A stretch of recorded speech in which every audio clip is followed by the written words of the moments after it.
In today's video, we are going to be ranking all of the Ghostbuster movies, including the brand new Ghostbusters Frozen Empire. So there will be spoilers ahead, so if you haven't seen Frozen Empire yet, be warned. But if this is your first time here, welcome to the Crop Top Critic. I'm Alex, and I love everything movies, TV, and geek related. And I want to share that with you too.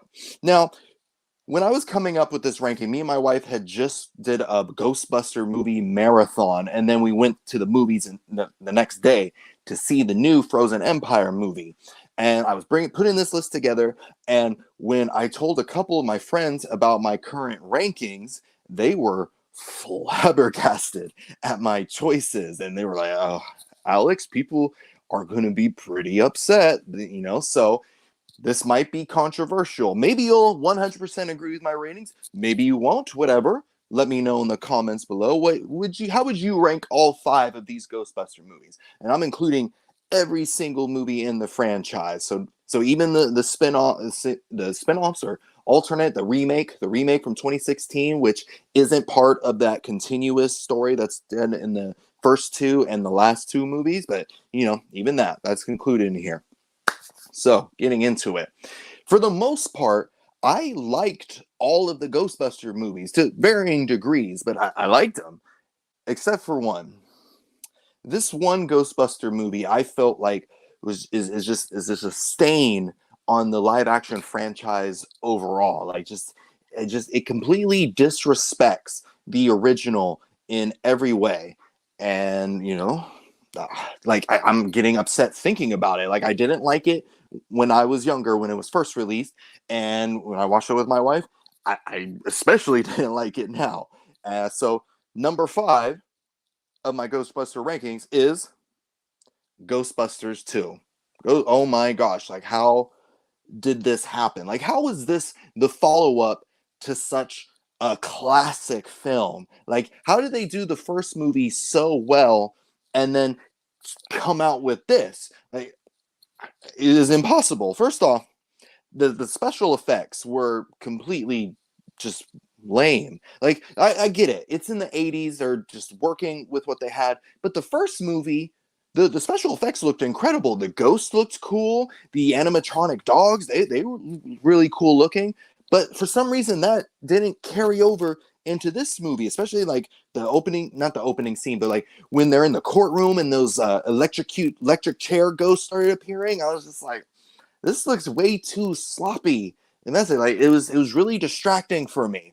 And then I just hate the direction of the story. Like, how did, like, it made no sense to me. Like, why are the Ghostbusters suddenly disgraced like that? People are like doubting them, like, oh, you guys are frauds and ghosts aren't real. Like there wasn't a giant marshmallow man walking through the streets of New York. It's pretty hard to fake that. Or with the whole army of ghosts being released from a building and like attacking everyone on the streets, like how are people suddenly forgetting that?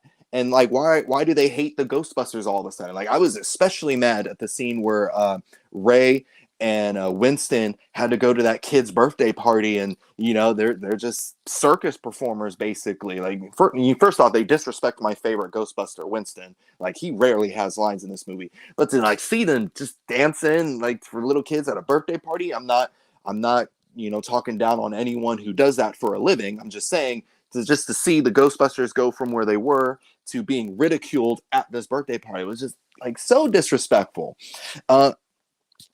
Like, why do that to them? It's like whoever created this movie hated the first movie. It's like, I'm gonna do everything in my power to ruin this movie and just make these characters look bad. And it was also just this really slow. Like, there wasn't enough ghost busting going on. It's just a lot of talking and dealing with this pink ooze and talking about an evil man in a painting, but not really a lot of ghost busting. Though I will give credit to one scene where they go down in the sewers and all of a sudden a bunch of like severed heads on pikes just started randomly appearing. Like, that was genuinely scary. But the rest of the movie was just like, I'm looking at my watch like, come on now, like, When's something cool gonna happen? When's the ghost busting montage gonna happen? I didn't like that.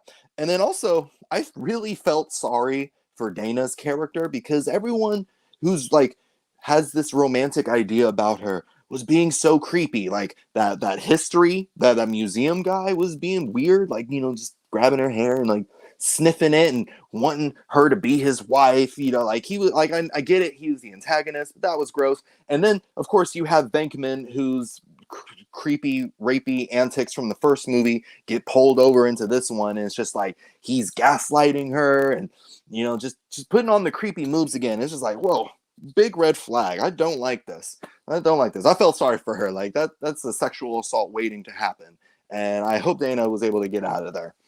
And then also the villain, the main villain, what is it? Let me check my notes. Vigo the Carpathian, like the painting, like I thought that was weak. He didn't do much. He was trapped inside the painting. You don't really feel his influence throughout the movie unless like people are physically there in front of his painting. But otherwise, besides this pink slime, he doesn't do anything. And then in the end, when he does come out, like what's his weakness? Singing. Like just people outside the museum just start singing, and that weakens him. And I hate when that is the thing that defeats this ultimate evil. Just good energy, just positive vibes is all that it takes. Like doesn't make him that much of a threat. And in typical Ghostbuster movie fashion, they deal with him in a couple minutes. He does possess Ray for a little bit, but it was lame. It was boring. I didn't like that. So by far, Ghostbusters 2 is the only film in this franchise that I did not like. I was so angry watching it. I can't stand it, and I'm feeling myself getting angry about it. But what do you think? Do you agree with Ghostbusters 2 being last on this list? I kind of hope you do, but if that's not your opinion, I totally respect it. As long as you're respectful of other people's opinions, which I'm sure you are. I need water though, because I'm getting heated. All right. Now, number 4 on this list, I will defend on a hill because I feel like it gets all of the hate that Ghostbusters 2 should have gotten. I will defend this movie on a hill. It's not the best. Obviously, it's number 4. It's not the best out of the Ghostbusters franchise. But there are things about it that I enjoyed. I enjoyed it enough to be like, yeah, I had a good time by the end of it. And I'm, of course, talking about Ghostbusters from 2016, the remake. Yeah, people, my friends were really upset. Like, how could you even possibly like that movie? I was just like, I do. It was good. I don't know why. I do know why. A lot of people that hate this movie are just sexist. That's just the truth. They're just mad that women are the main cast. That's all it is. But here's what I like. I liked the cast. I really liked the cast. I thought they did good with what they were given, and I liked a couple of the characters. I like Leslie Jones as Patty Nolan because she was obviously the odd one out because out of all 4 of them, she wasn't a scientist, but she brought other skills to the table that made her a valuable Ghostbuster because she knew the history of New York City. She's the one that provides them the Ecto one. Like she had a big impact on the team. And then I also really liked Kate McKinnon as Jillian Holtzman.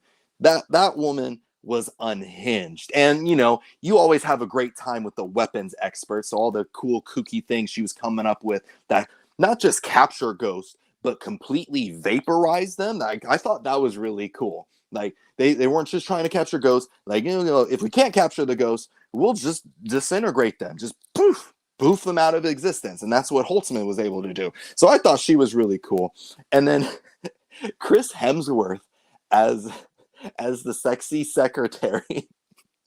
That was cracking me up. I couldn't help but laugh. It was just how dumb he was. I think my favorite part is anytime there was a loud noise, he was he would cover his eyes because he doesn't know the difference between his eyes and ears. Or he's like, what makes me look smarter? This picture of me playing the saxophone or me listening to a saxophone? Like, this dude's a dork. Like, I honestly could have watched a whole movie with just him being stupid, because that was funny too. Ah, and then I liked when they got to it. I liked the ghost busting scenes. Like, the action sequences, I thought were cool. They used a little bit too much of the slow motion in the finale, but overall, like, when they were actually fighting ghosts, I thought it was cool, especially with all the different gadgets that Holtzman was building for him. So you got to see different ways of ghost busting that we haven't seen in the other movies. So that was top notch. What makes Ghostbusters 2016 at number 4, though, main issue that I had was that it's slow. For most of the movie, you're just watching them set up their business as Ghostbusters. Like, there's a couple scenes where they're actually catching ghosts, but like a big chunk in the middle is them figuring out where the ghosts are coming from, and just like how to get people to take them seriously as Ghostbusters. Because at this point, no one believes that ghosts are real. So it's them trying to figure that out. And that was boring.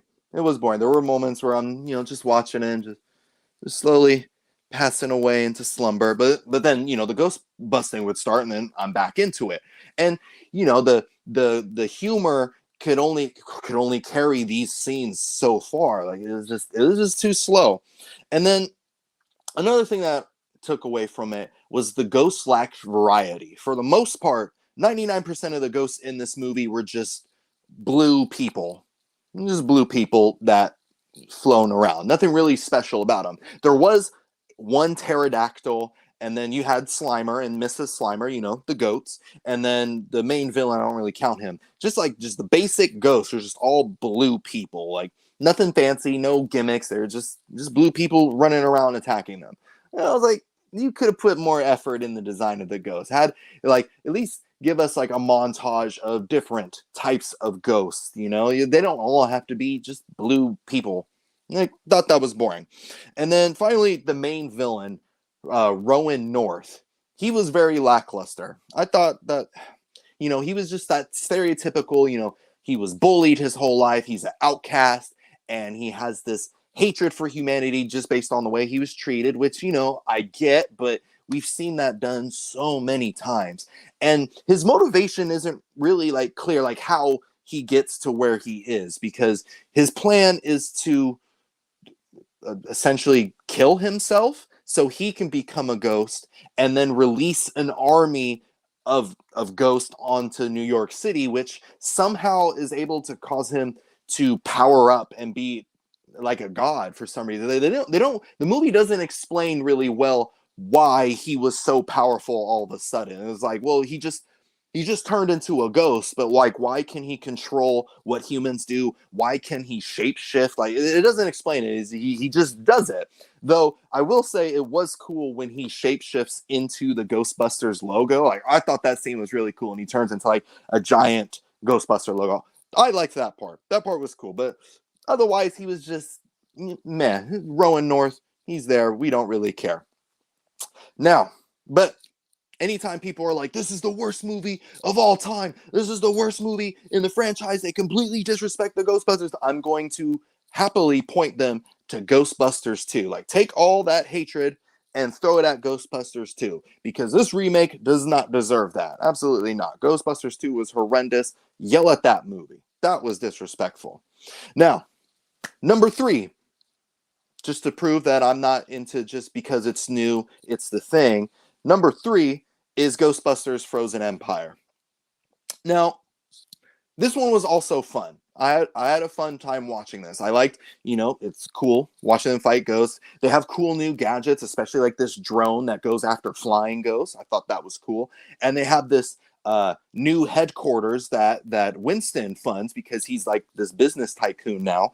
And it's like a jail for ghosts, and you only see a few ghosts, but that was a really cool idea. I like being able to see this area. And then all the characters for the most part are likable. My favorite from Ghostbusters Afterlife comes back, Phoebe.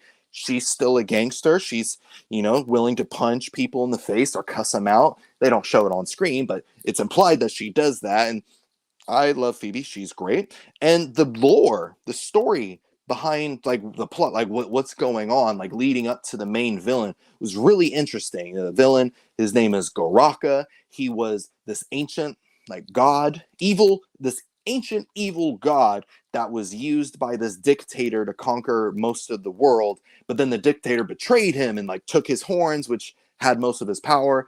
And then Goraka was captured by these ancient Ghostbusters called the Flame Masters. And I thought that was really cool. Like, oh, we're tying it back to like Ghostbusters always existed throughout history. And, there was a lot of, potential for that, being teased throughout the movie. Like, oh, so this lore goes much deeper. And when it's talking about those things, even during the slow parts where they're not busting ghosts, it was still fun. Like I was invested into it.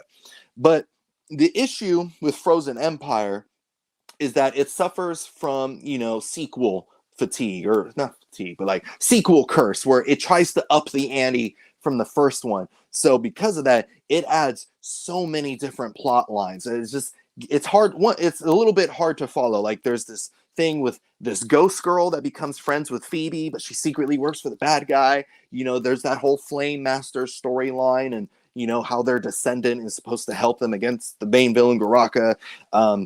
Paul Rudd's character, Mr. What was his name? Gruberson. He's trying to be, the stepdad of these kids. Just and then because there's so many different storylines in this one movie that none of them get fully developed. It's all too much happening. And yeah, even though it is about close to 2-hour movie, excuse me, because it's close to a 2-hour movie, you think, they have more time to put all that in there, but it was too much going on. It didn't quite have a focus. I think this movie would have benefited from like removing some of the other storylines, like remove the ghost girl, because like her story really didn't have that much of an impact. And all it did was it just helped release Goraka. Like that was it. So she could be written off right away. Phoebe feeling like she's being disrespected by everybody, because we all know she's a gangster. Just keep like the Flame Master storyline and then the main storyline. Just keep that going, because everything else, it was just too much, and it becomes hard to follow. And everything just felt pointless at that point. And then I was really disappointed in Goraka himself, the main villain. One, I feel like they ripped off his name from a Mortal Kombat character, Baraka. One. The two, he shows up really late in the movie. I want to say last 20 minutes. And then he does have like one cool instance where anytime they shoot the proton packs at him, he just kind of deflects it and then freezes the rays, and like kind of destroys their guns. And I thought that was really cool. But other than that, he doesn't really do anything that's just like, oh, this is the ultimate villain. Like this is someone who's gonna kill everybody. Like he didn't feel that powerful. I don't think they did enough to make me feel intimidated by him. And then he's just quickly defeated and put in a trap. And it's just, all right, end of the movie. It's like in the trailers made this guy look so imposing. Like I thought he was going to be a much bigger deal. I was expecting some people to die in this movie, but the only person he ends up killing was a liquor store owner, and that's it. And then this also ties into the finale itself. The finale of Frozen Empire is just very weak. They hold up at the fire station for one last stand against Goraka, who just showed up, and Goraka attacks him with an army of like 2 ghosts. One of them being the Possessor, which was a cool ghost, I will admit. That was a threat. And then the other ghost was a vomiting potato. Like, literally just a potato that vomits. That's all it does. And that was really disappointing. And then Goraka does, like, freeze most of the Ghostbusters, but then he gets into, like, a gun clash against Phoebe and the descendant of the Flame Master, and then he's trapped. And then that's the end of the movie. And it's just like, that happens too quickly. That wasn't cool enough. That wasn't a great finale. It was just, so when it ended, I was just, like, at the end of the day, it was still fun. It was definitely like had more Ghostbusting going on. The lore was more interesting than the Ghostbusters remake from 2016. So, it didn't feel, it wasn't boring, but it just, It was just disappointing. I wanted more of it, and they didn't give that to me. So now we're on the final two movies. What do you think's going to be number two, and what do you think's going to be number one? But before I get into that, if you're getting value out of this video, if you're enjoying it, please hit the like and subscribe button. That lets me know that you want more of these videos, and I absolutely love doing these, so I am happy to oblige you. So hit the like button, hit the like and subscribe button. That would mean a lot to me. Now we're getting into number two. This might cause panic. Don't panic. It's okay if your opinion's different than mine, but just hear me out. At number two, the OG Ghostbusters. The original Ghostbusters. Love this movie. Absolutely love this movie. Why is that at number two? Well, let me start. First off, it's so much fun. Like, this movie's like really entertaining. The soundtrack's great. And like, as soon as the movie opens up, you're getting into the ghost busting. I love that scene where they go into the library and see that library ghost. That's still to this day, that library ghost terrifies me. And I know every time I watch this movie that she's going to turn to that creepy monster thing. And it still scares me every single time. It gets me. And then I love Slimer, the goat, Slimer. That whole ghost busting sequence was so much fun. And then what really helped with the pacing of the movie is that nice little montage in the middle where it's playing something strange, playing the theme song, and they're just going around capturing all the ghosts. Like, that was a lot of fun. Like, I'm really into it. And then for the time that it came out, the special effects were incredible. I loved how the ghosts looked in this. Like, granted, it's the 80s. They could only use what they had. But for what they had, it was great. I especially loved the animatronic spirit dogs, evil dogs, Zool and Vince. I can't believe his name's Vince, but those were my favorite. This is how real those animatronics looked, and I'm a sucker for good old animatronics. So the ghosts looked incredible. And I also love the creativity of the ghosts. Like, this is what I wanted from the remake in 2016. Like, you had the library ghost, but then you also had the giant Stay Puft Marshmallow Man. You had Slimer. You had that zombie cab driver. There's that one ghost that pops out of the tunnel and creates like a tornado or something, like a whirlwind or something. Just a variety of ghosts that made it more interesting. Do they ever explain why ghosts look like monsters? Like, no, but I don't care. That's just something I can easily ignore. Like, it's fine. But I love the diversity. Diversity is good. I love the witty dialogue, especially from Bill Murray. Whenever Venkman wasn't being rapey, I thought he was hilarious. I love the back and forth. My favorite line is, they're about to fight Gozer, and he's just, "Go get her, Ray." And I'm like, yes, that's the energy I probably would have if I was a Ghostbuster. Like, you first. I ain't dealing with this. And then you have an amazing villain in Gozer. Like, just how they build up to her, just the lore behind her character, like why she's so powerful, and like all the inevitable destruction that will happen when she arrives. I thought that was cool. And then when you finally meet her, just this creepy skinny little woman just kind of crawling around like she's a dog. Like, I was straight up intimidated by her. Like, she didn't even say anything. She hasn't done anything yet at that point. She just appears in just her icy looking outfit, her swag, and, "Are you a god?" I was like, oh no, don't ask me that question. But she legit scared me.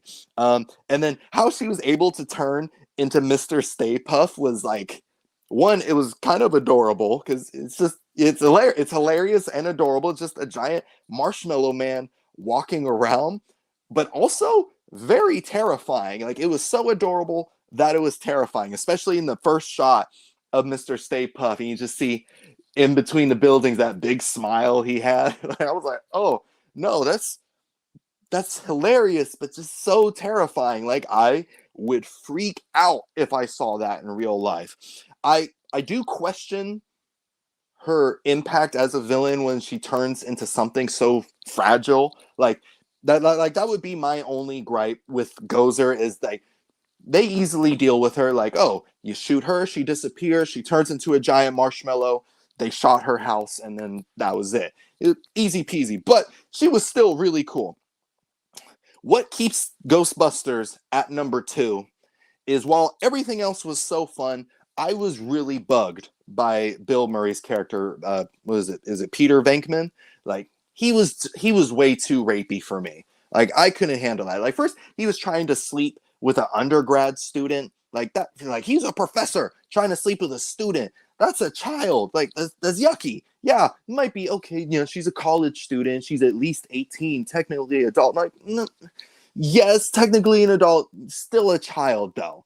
That's just gross. And then just how he's just trying to put all these unwanted moves on Sigourney Weaver's character. Like, she's clearly not interested. Like, dude, just get this ghost out of my house, do your job, and get out. Like, imagine if a plumber came to your house because your toilet's clogged, and they try spitting game at you. Like, no, dude, do your job. It's just so gross. Like, anytime he's on screen, I'm like worried. Like, or what is he gonna say? Because it's been a while since I watched this movie.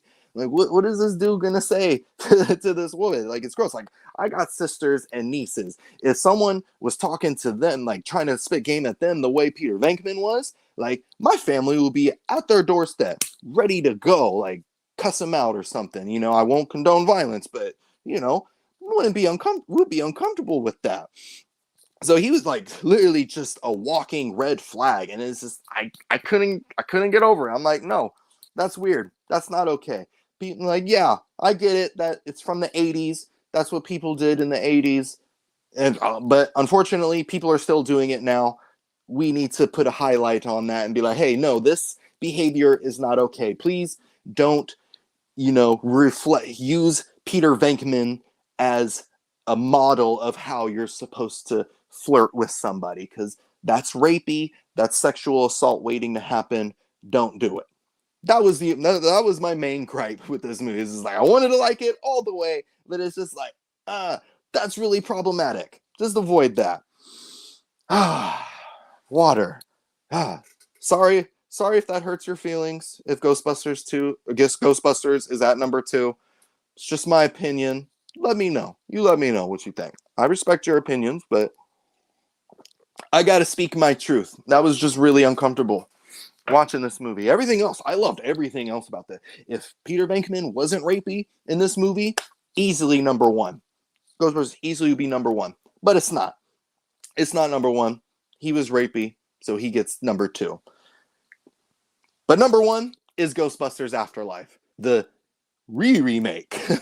A continuation from Ghostbusters 2, even though this movie doesn't mention Ghostbusters 2 at all, which I'm thankful for because that's an awful movie.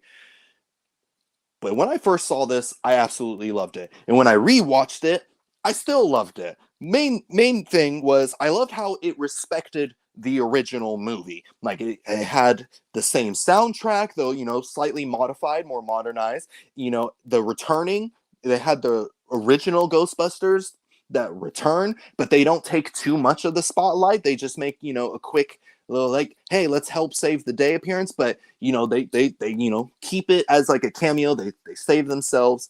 They don't take away from the characters we're supposed to be focusing on.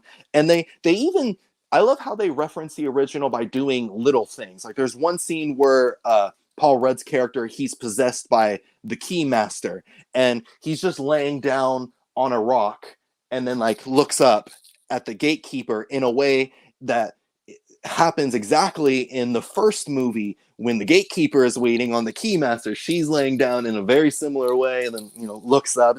Just little minor things like that. That's how you make a reference to the original. Like, that's how you show respect to the original without it overshadowing the whole remake. I thought that was really good. And then, of course, ghost-busting action. I love these new characters, these kids that are discovering that they're just, their grandfather was a Ghostbuster, and now it's their turn to be the new Ghostbusters. So, they're learning how all this technology works. Like, the main one, they focus on Phoebe. She's the smart one. She's learning how to use all the gear. And then you have Trent, who's like fixing up the Ecto-1, like he's the mechanic. And then you have this new kid podcast who's, good at controlling the Titan. He's there for comedic relief. That's what he does. But we love him too. And just them going after these new types of ghosts, like the metal muncher, who eats metal and then shoots it all out like it's an atomic, like an automatic rifle. Like that was really cool. And then sorry, concussion brain, notes, boo. And just seeing these characters learn their craft and like going up against this really powerful enemy, which I'll get into in a minute, that was really inspiring to see. And the story of Afterlife is just brilliant. It's a continuation from the first movie, and it's about the grandchildren of Spengler like finding his legacy. Apparently he was trying to stop Gozer from returning. And, just how, just them uncovering that mystery of who he was, who Spengler was, what he was trying to do, and then continuing on that pace. Like that was really, really cool. I love that. I was invested even during the slow parts. There isn't as much ghost busting as there was in the original, but I'm just so into this story and into these characters, like discovering who they are, discovering their family lineage. Like I'm just like this. I was into it. So it was fine, even without the ghost busting. And Phoebe, who's the main character, the granddaughter of Spengler, she was the best thing. She's my favorite character out of the entire franchise. I thought she was really cool. Just, a shy, geeky girl, but she's about that life. Like she is going in on these ghosts. She'll fight. She'll test out all the equipment. And she'll fight people, and I love that about her. My favorite scene is towards the end where she walks up on Gozer, and Gozer is basically like, "Are you prepared to die?" And she's just like, "No, are you?" And I'm like, "You are a 12-year-old girl, and you're just throwing gangster stuff at a literal god. Like that is awesome. Like so much respect. Like she was so cool." And then I also love how she tells the most corny jokes and then follows up with this wink that I can't, like her face. You know how you wink and it's obvious, but like she does it where she just blinks. I don't even think I can do it right. It's just awkward though.